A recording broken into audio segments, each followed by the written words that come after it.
Welcome back to LEGO Battlebots Season 3. It is the beginning of the final round of fight cards. Every bot has one last chance to prove its worth and try and make it to the tournament. Kicking things off, we have a match between Uppercut and Retribution, two powerful vertical spinners looking to clinch a tournament spot. Both bots coming off of wins on the last fights, and both bots do have very powerful weapons, but both bots do struggle with ground game somewhat, especially Retribution. And that wedge is incredibly vulnerable. If that's been the cause of a lot of its defeats far, and if that gets ripped off, then it's game over for Retribution. But if they do find a way to get underneath Uppercut isn't very reliable either, so they could find a way to rip it apart. And neither of these bots can really self-rate that well, or at all either. So it's all going to come down to who can get underneath and get that first shot. Let's find out who it does down the arena.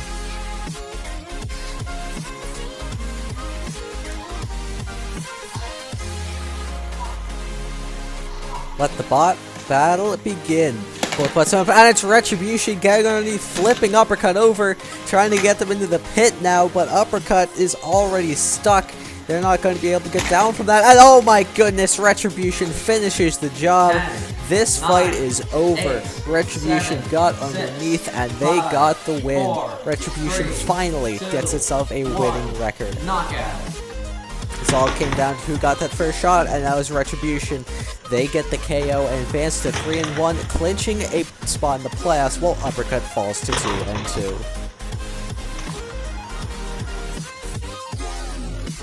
Next up, we see another match between two vertical spinners, these two being Bombshell and Stormbound. Stormbound looking to clinch a spot in the tournament for their second season in a row after they got brutalized by Monochrome earlier on, while Bombshell is looking for its first win of the season. They made it all the way to the tournament last season and could have gone 3-1, but this season they have not gotten a single win so far. So they're just trying to play spoiler and put Stormbound in an uncomfortable 2-2.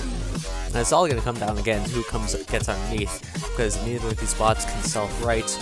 Both bots have the weapons to flip each other over. Let's see who takes the win down the arena.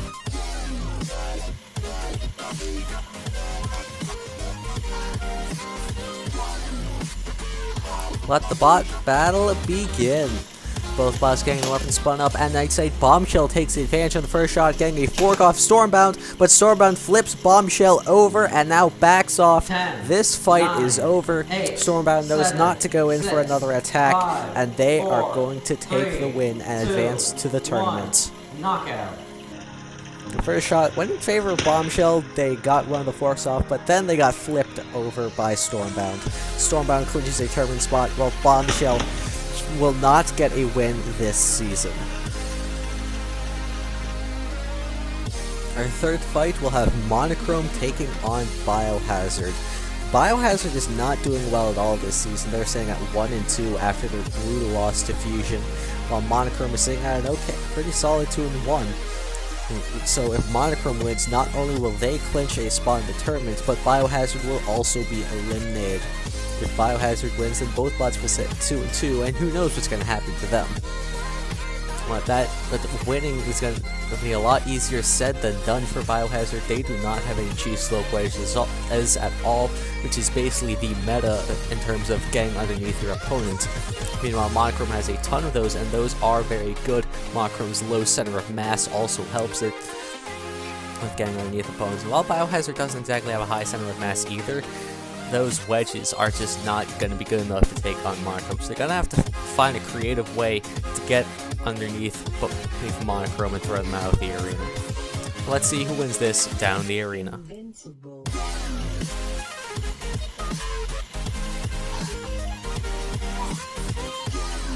Let the bot battle begin. Biohazard taking a defensive posture, flipping around to that back wedge, which is tougher defensively than the front, but that is going to make things even more difficult for Biohazard to get underneath. And Monochrome gets underneath and throws them out of the arena.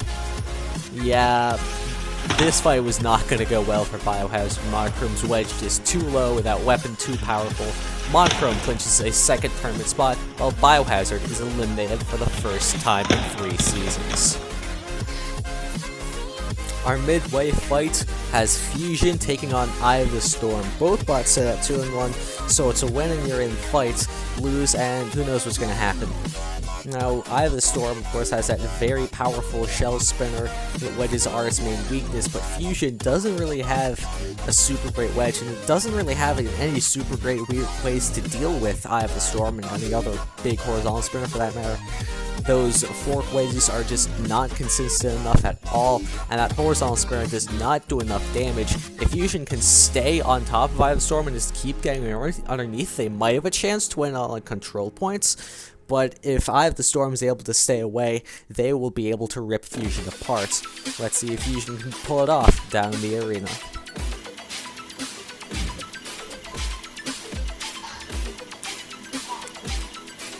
Let the bot battle begin. Eye of the Storm spins up and Fusion deflecting them early and getting underneath.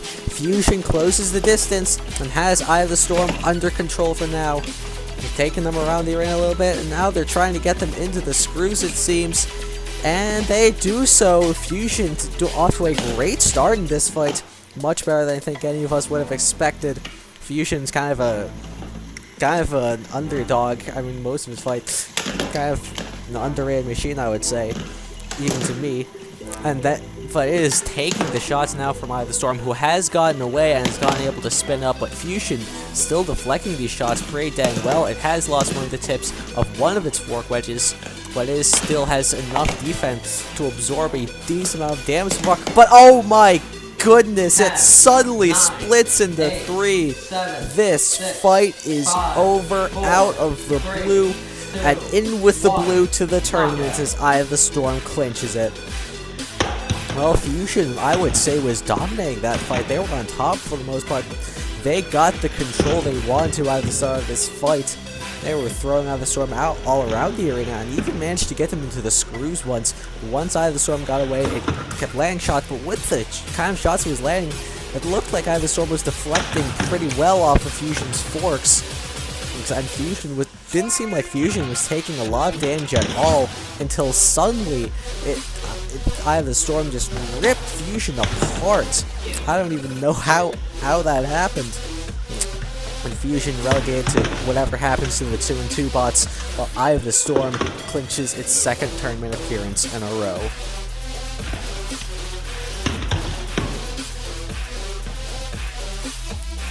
Fight number 5, Gingerbread versus The Other Glitch. The Other Glitch was last season's number 2 overall seed, but now they are facing elimination if they don't win this fight. Gingerbread, meanwhile, looking to qualify for its second tournament in a row.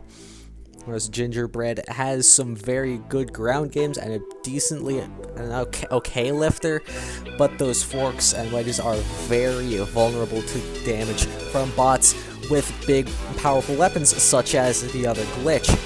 But if the Other Glitch can't get underneath Gingerbread, that's not going to be a factor at all. You know, Gingerbread will just be able to bully the Other Glitch around the arena.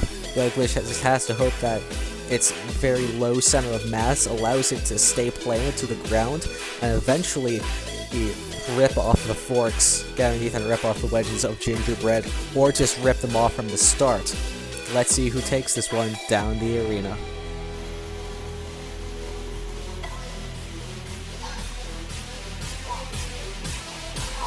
Let the bot battle begin. Ooh, the Other Glitch gets underneath Gingerbread in the very first exchange, but Gingerbread getting underneath after, and now really trying to flip the Other Glitch over around that weapon.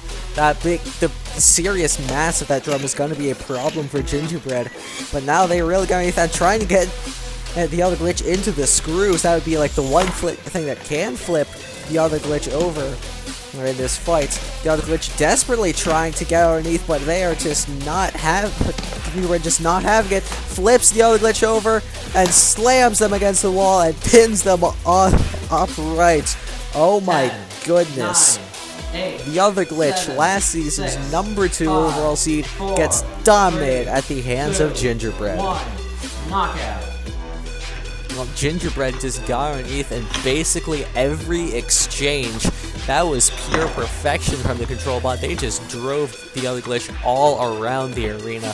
There was nothing that the Other Glitch was going to be able to do. with this. This kept happening. And that is what did happen. The other glitch eventually got flipped over and pinned against the wall, leading to it being counted out. They are now eliminated from the tournament, while Gingerbread clinches its second tournament appearance in the last 2 seasons. 100% tournament making rate for this bot so far.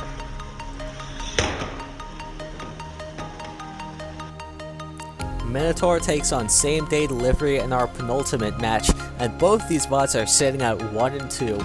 Not a very good start. Whoever loses this fight is completely eliminated from the tournament, so that's just not good for either of them.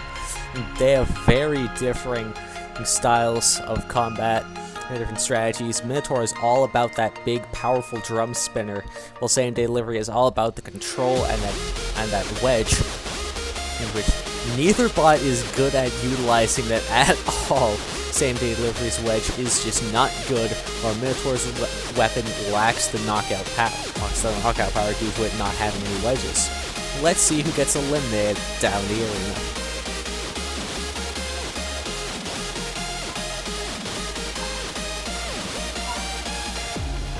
Let the bot battle begin. Same Day Delivery getting underneath Minotaur as expected, already pinged them against the wall, deciding to go in for another lift, getting Minotaur flipped now onto the screws, and near the pit again, on its backhand, and into the pits.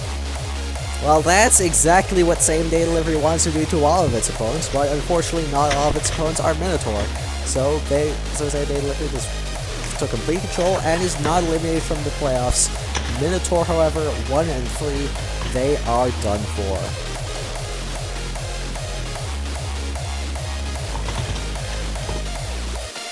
And now it is time for our main event, Cobalt versus Riptide.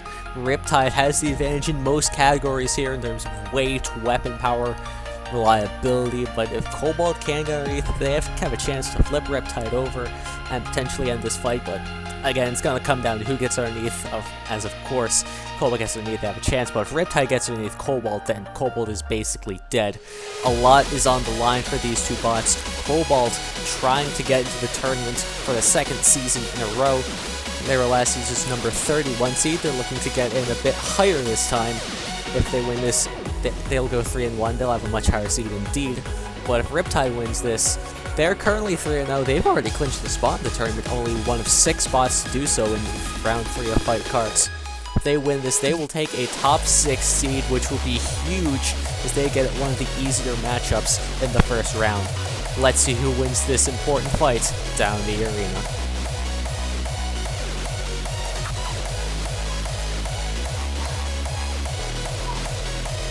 Let the main event begin. Oh, a Riptide gets underneath Cobalt. That's not a good sign. Oh, flips Cobalt over. And oh my goodness. This. Wow. Riptide got underneath Cobalt and just sent them flying. What let's just take another look at that hit. This is at 10% speed. That was just an absolute ridiculous shot that just sent Cobalt out of the arena. My goodness. Riptide going to 4-0. Cobalt falls to 2-2.